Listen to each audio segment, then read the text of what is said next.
Good morning. It's very obviously Wet Hair Wednesday.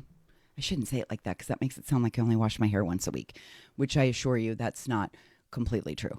Today we're going to talk about priests, parents, and piece of shit prosecutors.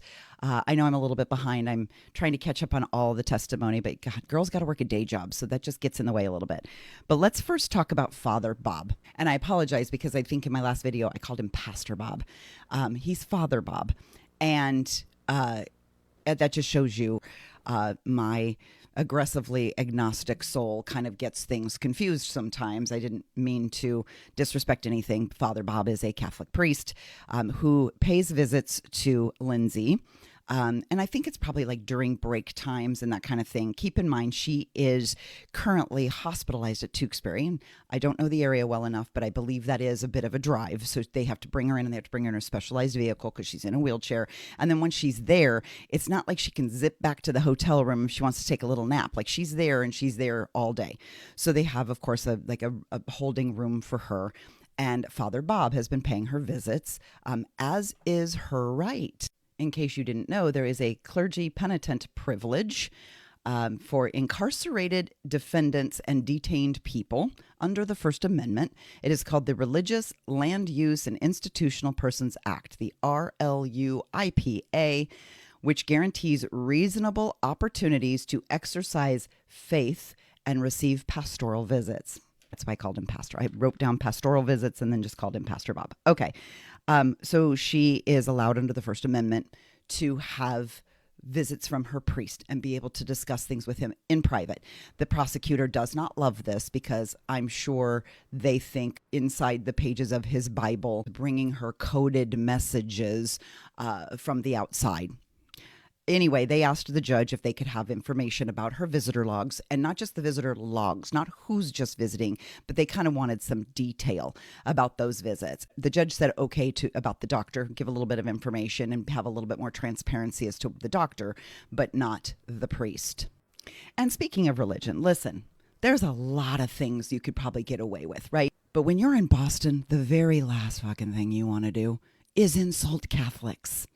I don't know much about religion, but I do research. In fact, I had to do some research on Boston and the Catholic Church for a podcast episode that I did. Shameless plug if you don't already listen to my podcast, because I did the movie Spotlight in season 1 and season 3, because it's both an Oscar winner and it is an extraordinary story about investigative journalism. Anyway, not sure if you know this, but 36 to 37% of the population in the Boston metro, so this is Boston and the surrounding areas, are Catholic. 1 in every 3 people in that area is Catholic.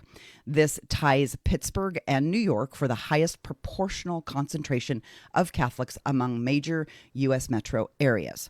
The reason I bring that up is if you figure that 1 in every 3 people might be Catholic, there's 18 people on the jury.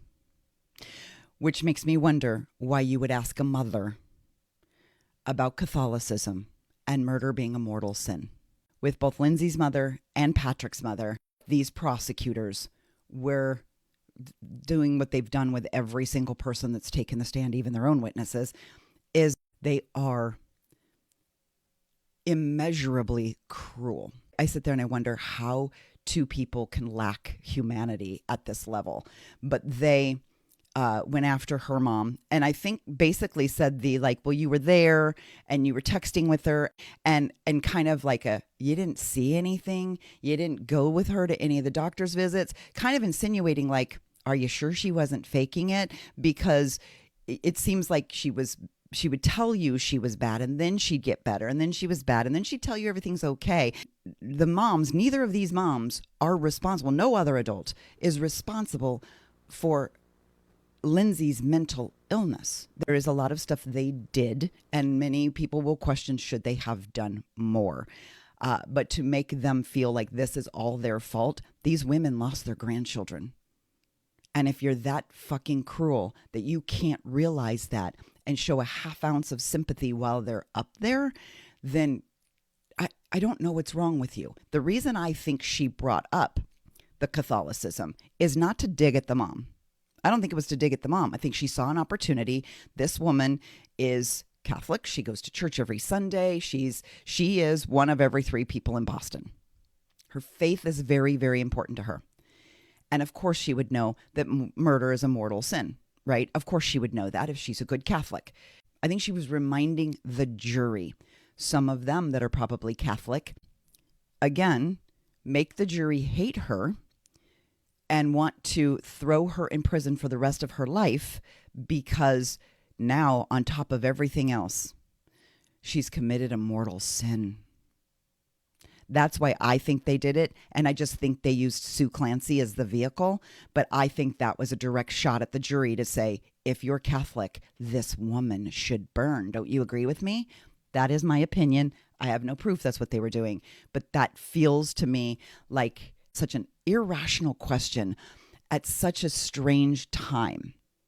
And Sue Clancy, of all people, did exactly what she needed to do. She made some phone calls. She got her a referral to Julie Paul. If Lindsay could have experienced the continuous care from Julie Paul, or at least someone of Julie Paul's capabilities, we probably wouldn't be here.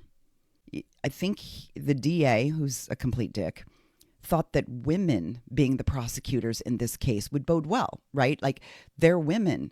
And the jury will believe them over the other woman.